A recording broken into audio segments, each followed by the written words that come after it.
배웠습니다. 어디 갔나요?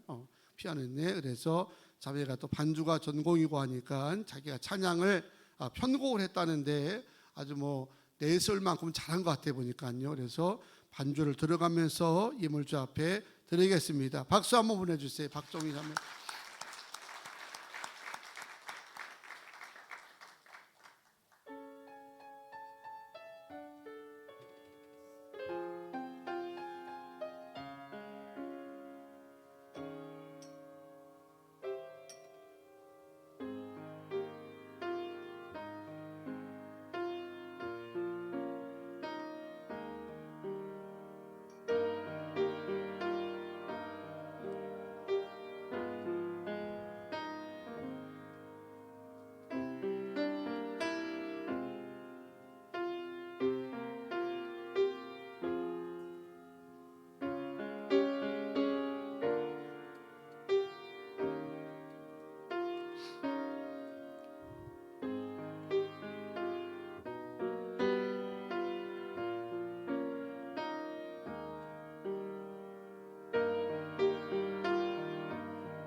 아멘. 할렐루야로 환영하겠습니다.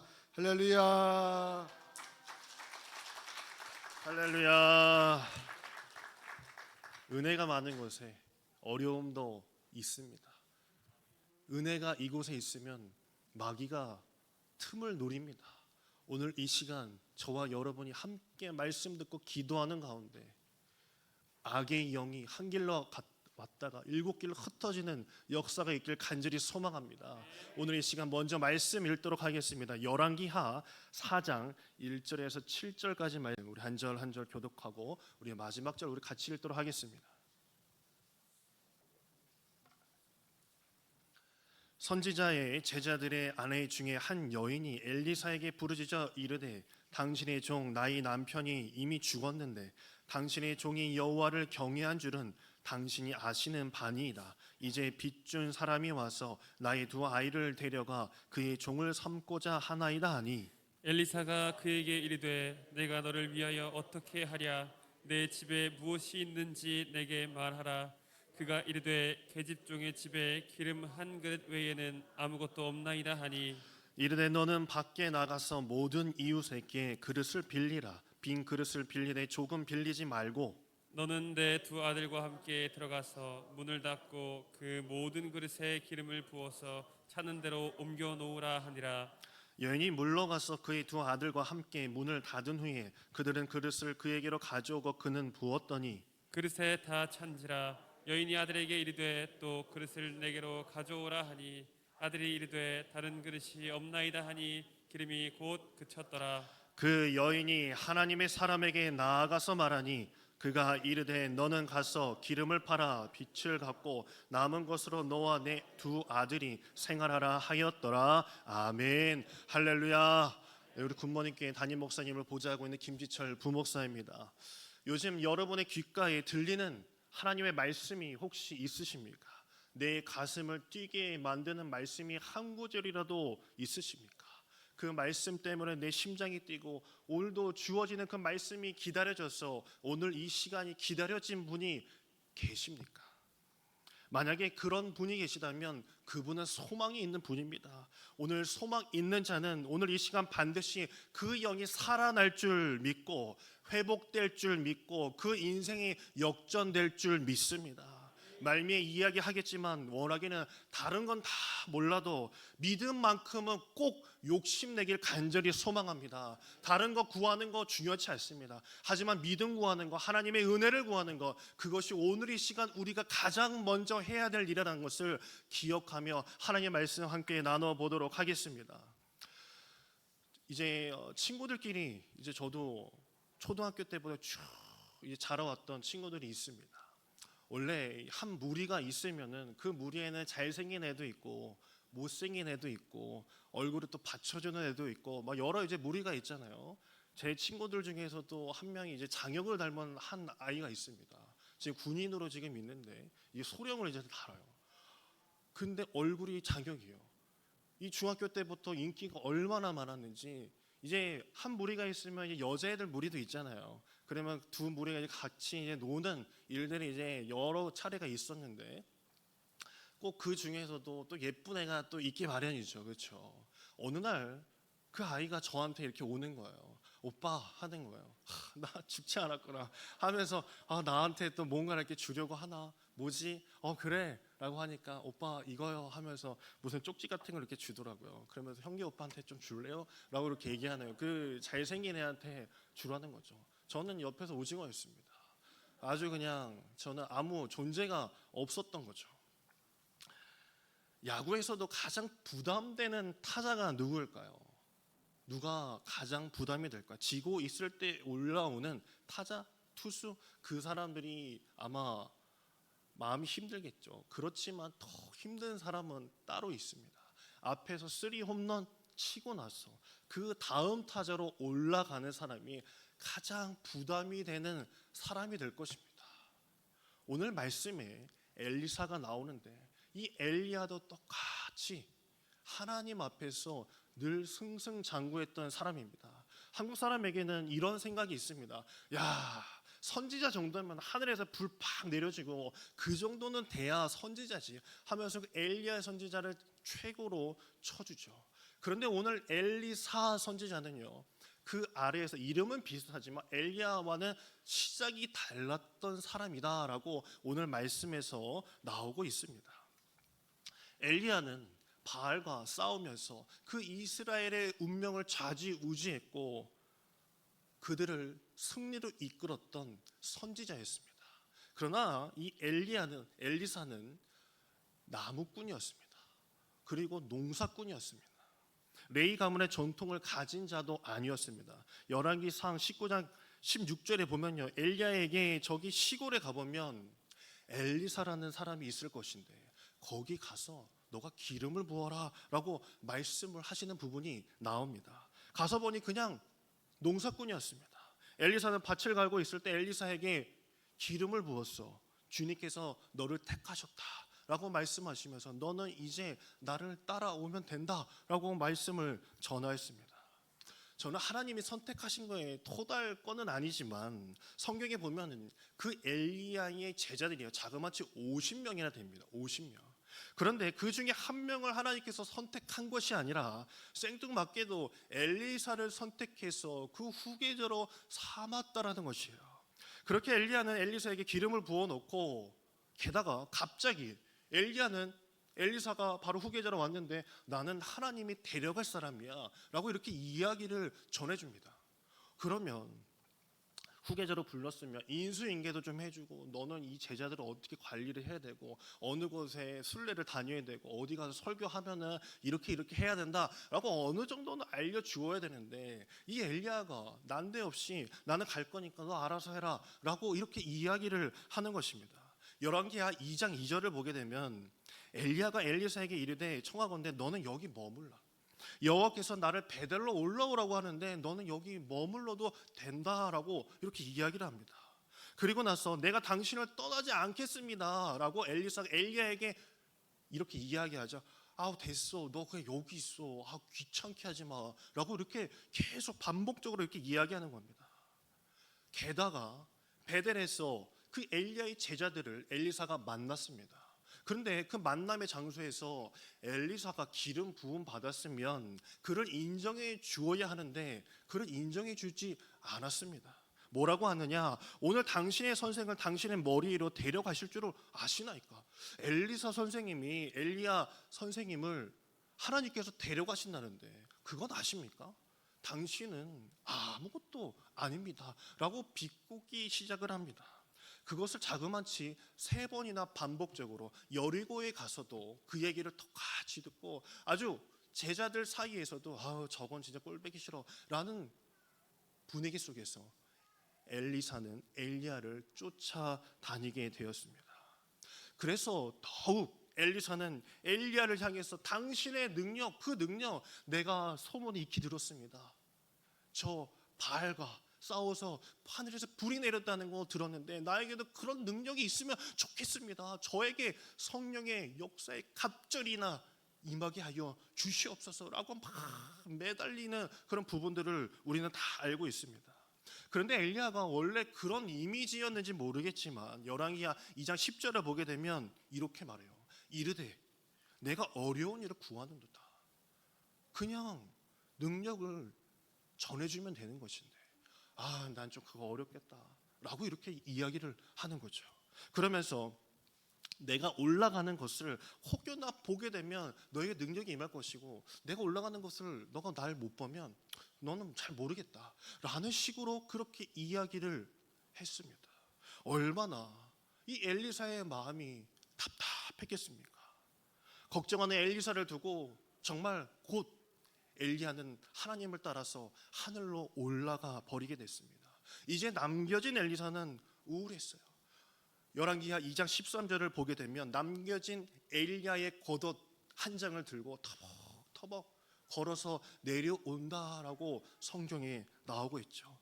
하나님도 참 엘리야와 같은 능력도 없는데 데려가려면 같이 데려가시지 왜 엘리야만 데려가고 엘리사는 낙동과 오리알처럼 남겨진 채 엘리사의 마음이 얼마나 울적했겠습니까? 보통 이 목사 업계에서도요 이런 게 있으면 이런 말이 있습니다. 믿음의 몇 대들은 눈물로 심은 씨앗이 있기 때문에 나중에 거둬 들일 것이 분명히 있다라는 것이 정설입니다. 그래서 아버지 할아버지 이렇게 믿음의 선배들 이게 목사님들이 있으면은 나중에 이제 새끼 목사들은 나중에 별 어려움 없이 다 거둬들인다는 그런 이야기가 있죠. 저도 어렸을 때 이제 할아버지 교회에서 그랬어요. 권사님들 야 지철아 너는 꼭 목사해라. 네가 거둬들일 게 아버지보다 훨씬 많을 거니까 꼭 목사해라 라는 말을 따갑게 듣고 살았습니다. 저는 그래서 교회를 열기만 하면 사람들이 팍 밀고 들어올 것 같고 앉아있던 사람이 벌떡벌떡 일어날 것 같고 못 보던 사람이 막 눈을 뜰 줄 알고 개척을 했어요. 저도 개척을 했는데 까먹은 게 얼마나 많은지 모릅니다. 제 인생에 정말 흑역사와 같은 그런 곳이 그만하겠습니다. 눈물이 날 것 같아요. 갑절은 무슨 기름만 부으시고 하나님께서는 엘리사에게 주시지 않는 거예요. 그 마음이 얼마나 씁쓸하겠습니까? 얼마나 씁쓸하겠어요. 엘리야는 겉옷만 들고 터벅터벅 돌아오는데 돌아오는 길에 보니 더 큰 문제가 하나 있었어요. 요단강이 자신을 가로막고 있었습니다. 앞절을 보게 되면요, 엘리사가 8절에 이렇게 얘기해요. 엘리야가 겉옷을 가지고 말한 물을 치매 물이 갈라졌다. 요단강이 갈라져서 거기를 건너서 갔다라고 이렇게 이야기를 하거든요. 그런데 엘리야는 벌써 하늘 올라갔습니다. 자기도 이제 집에 가야죠. 겉옷을 들고. 근데 겉옷을 들고 돌아오는 길에 보니 강물이 다시 흐르는 거예요. 강물을 넘을 수가 없어요. 야, 이 신세 이거 뭐지? 나는 아무것도 얻은 게 없고 이거 겉옷 요거 하나 남았는데 나는 강물도 넘어가지 못하는, 집에도 못 가는 이 처량한 신세에 얼마나 애태웠는지 그 마음은 이루 말할 수 없었을 것입니다. 엘리사는 곧 이어서 화딱지가 났는지 열왕기하 2장 14절을 보게 되면 이렇게 나옵니다.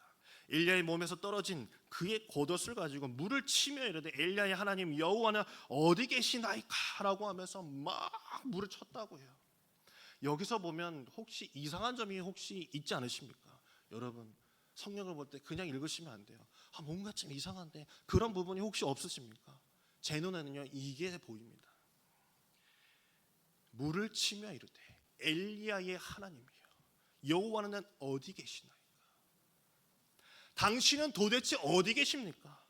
나의 하나님이라고 하지 않고 이 엘리사는 엘리야의 하나님이여 도대체 어디 계십니까? 라고 묻고 있었습니다. 하늘을 향해서 내가 믿고 있는 당신이 맞습니까? 내 하나님 아닌 것 같아요. 엘리야의 하나님 아니십니까? 나에게는 어떠한 능력도 주시지 않는 당신은 엘리야의 하나님이 아닙니까? 라고 그렇게 콕 집어서 하나님을 향해서 외치고 있었던 것입니다.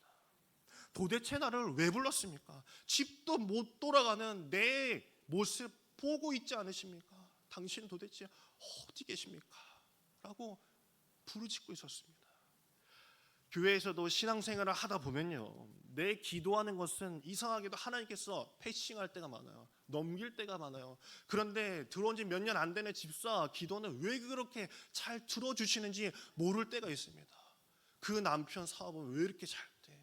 그 자식 새끼는 1등을 한다네. 내 처지는 왜 이 모양 이 꼴일까? 그런데 내 남편은 그냥 착해.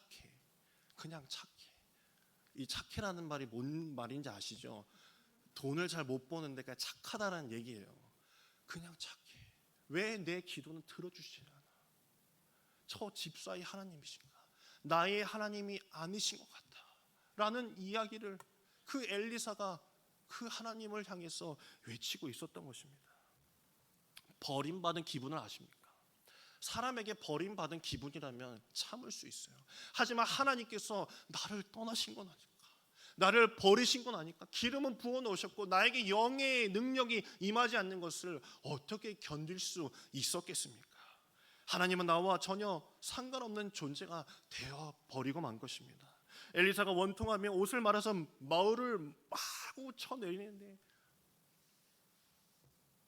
그때 하나님께서 보여주십니다.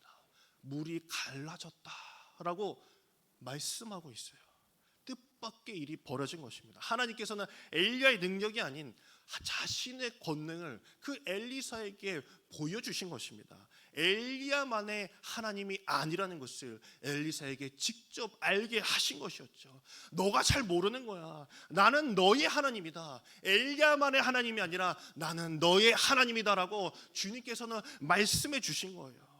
하나님은 엘리야와 같은 누구에게만 함께 하시는 하나님이 결코 아닙니다. 누구에게든 어제나 오늘이나 나와 함께 하시는 하나님을 믿으시길 간절히 소망합니다. 이후로요, 이 엘리사의 관점이 완전 180도 바뀌게 됩니다. 엘리사의 샘이라는 것이요, 이 여리고에 있습니다. 사진으로 보게 되면요, 엘리사의 샘이 아주 사막 가운데 아주 펑펑펑 쏟아지는 그런 샘이에요. 그런데 열왕기하 2장 20절에서 22절을 보게 되면요, 이런 말씀이 나와요. 그 물이 쓴물이어 가지고 그 물을 좀 고쳐달라고 했을 때 이 엘리사가 이런 이야기를 하게 됩니다. 21절에 보게 되면 여호와의 말씀이 내가 이 물을 고쳤으니 가서 그냥 마셔라 라고 말하고 있습니다. 이것은 엘리사가요, 이런 생각을 가지고 있는 거예요. 주의 이름이면 된다는 것을 엘리사는 스스로 깨닫고 있었던 것이에요. 하나님의 능력이 있다는 것을 아는 자들은요, 기도 길게 하지 않습니다. 딱 한마디만 하면 됩니다. 여호와께 고치셨습니다. 여호와께서 낫게 하셨습니다. 라는 그 한마디만 하게 되면 하나님께서는 이루어 주신다는 것을 믿게 된 자가 바로 엘리사였던 것입니다.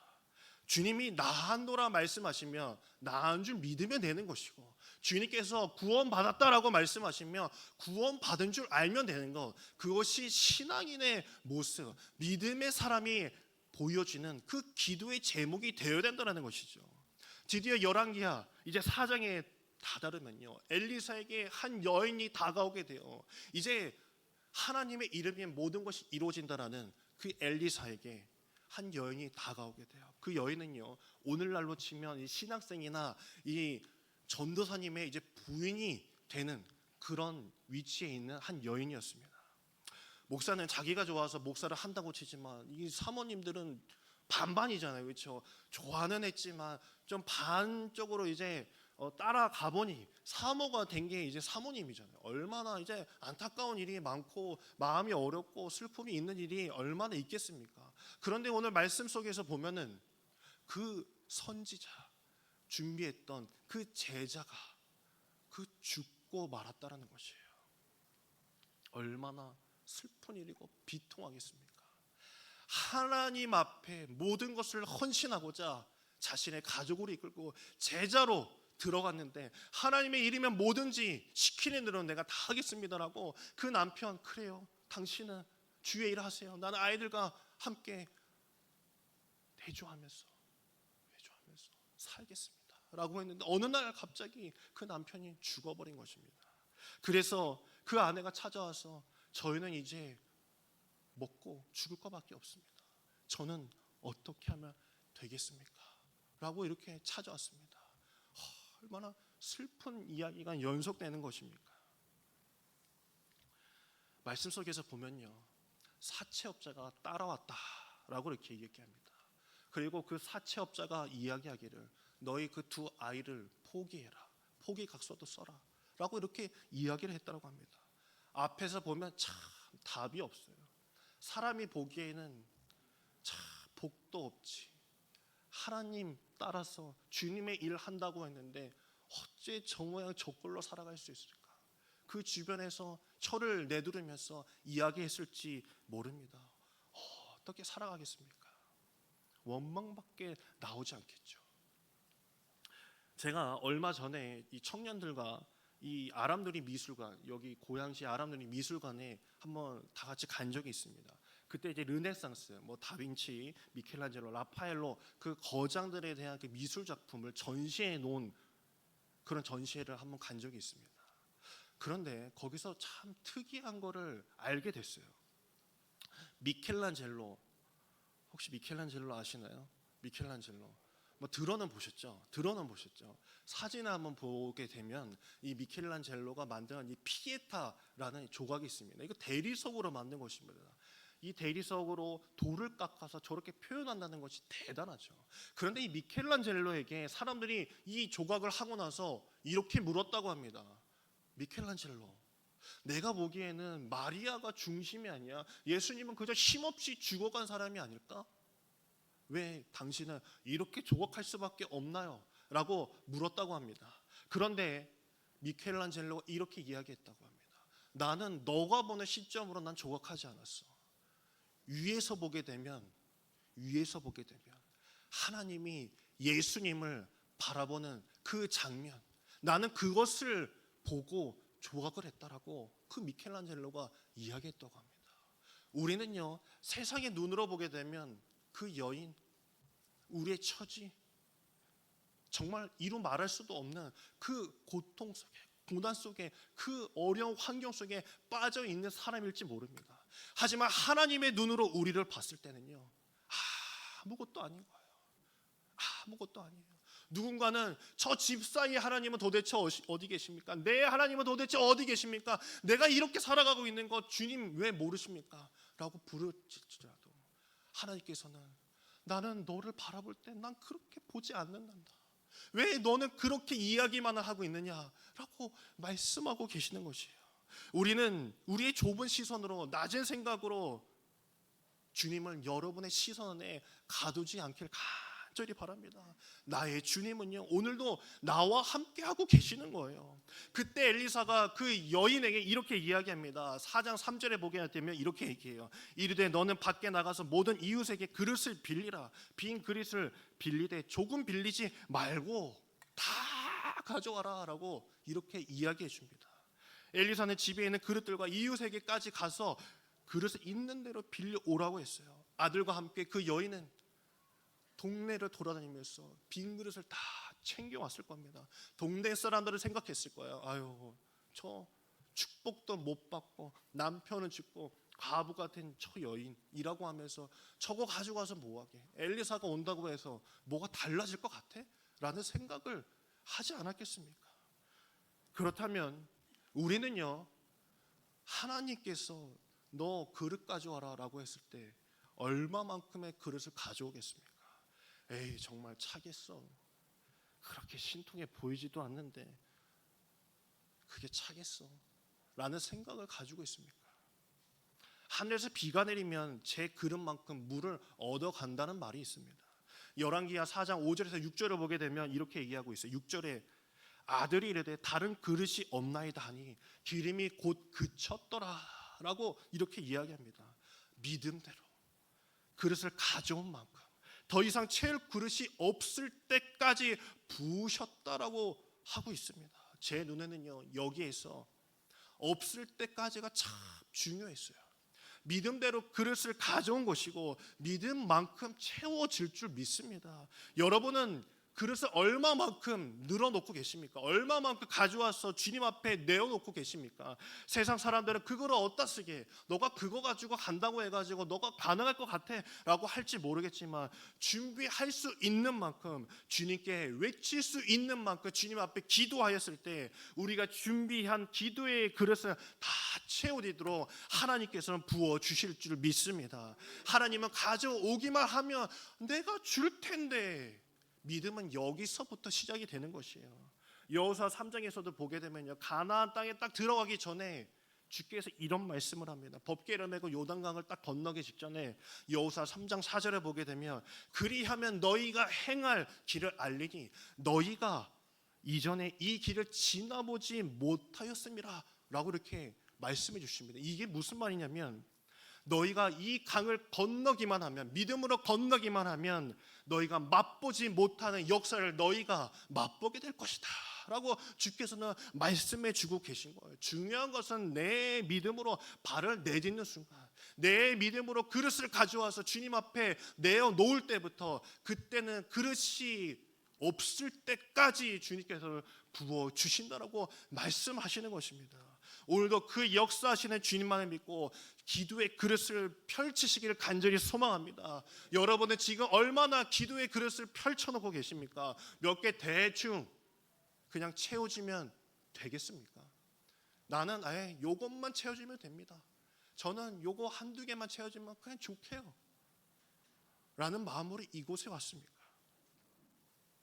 제가 간절히 바라기는 서두에 이야기했듯이 다른 건 다 몰라도 믿음만큼은, 주의 은혜만큼은 욕심을 부리는 여러분에게 간절히 소망합니다. 내가 은혜를 사모하고자 이 자리에 나왔으면 주님 앞에 욕심은 부려야 되는 거예요. 나에게 없는 것까지 다 끌어다가 주님 앞에 기도해야 되고 주님 앞에 내어놓아야 되는 거예요.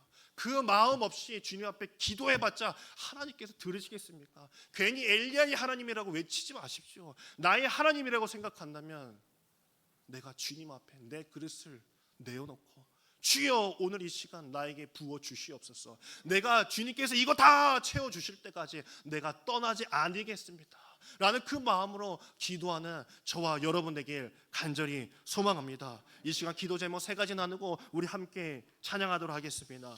첫 번째, 우리 누구의 하나님이 아니라 나의 하나님을 찾아 부르짖는 자가 되길 기도합니다. 우리 두 번째, 하나님의 시선으로 승리의 삶을 살아가길 원합니다. 우리 세 번째, 예비하신 은혜에 나의 그릇을 펼치고 기도하길 바랍니다. 이 세 가지 기도 제목을 놓고 우리 함께 찬양하고 뜨겁게 나의 그릇이 다 채워질 때까지 내가 주님 앞에 기도하길 간절히 원합니다. 우리 찬양하겠습니다.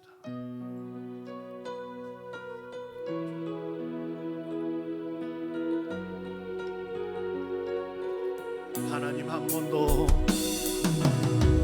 하나님 한 번도 나를 실망시킨 적 없으시고 언제나 공평과 은혜로 나를 지키셨네. 오 신실하신 주, 오 신실하신 주, 내 너를 떠나지도 않으리라, 내 너를 버리지도 않으리라. 약속하셨던 주님, 그 약속을 지키사 이후로도 영원토록 나를 지키시리라 확신하네. 지나온 모든 세월들, 지나온 모든 세월들 돌아보아도 그 어느 것 하나 주의 손길 안 미친 곳 없습니다. 그 어느 것 하나 주의 손길 안 미친 것 전혀 없네. 오 신실하신 주, 오 신실하신 주, 오 신실하신 주, 내 너를 떠나지도 않으리라, 내 너를 버리지도 않으리라. 약속하셨던 주님, 그 약속을 지키사 이후로도 영원토록 나를 지키시리라 확신하오. 오 신실하신 주, 나의 하나님이여. 오 신실하신 주, 내 너를 떠나지 않으리라, 내 너를 떠나지도 않으리라. 내가 너를 버리지 않았노라. 오늘 이 시간 그 주님을 부르길 원합니다. 약속하셨던 주님, 아버지, 그 약속을 지키사 이후로도 영원토록 나를 지키시리라. 우리 마지막으로 한번 더 찬양합시다. 오 신실하신 주, 오 신실하신 주, 오 신실하신 주, 내 너를 떠나지도 않으리라, 내 너를 버리지도 않으리라. 약속하셨던 주님, 그 약속을 지키사 이후로도 영원토록 나를 지키시리라. 이 시간 주여 세 번을 지고 주님 앞에 기도하도록 하겠습니다.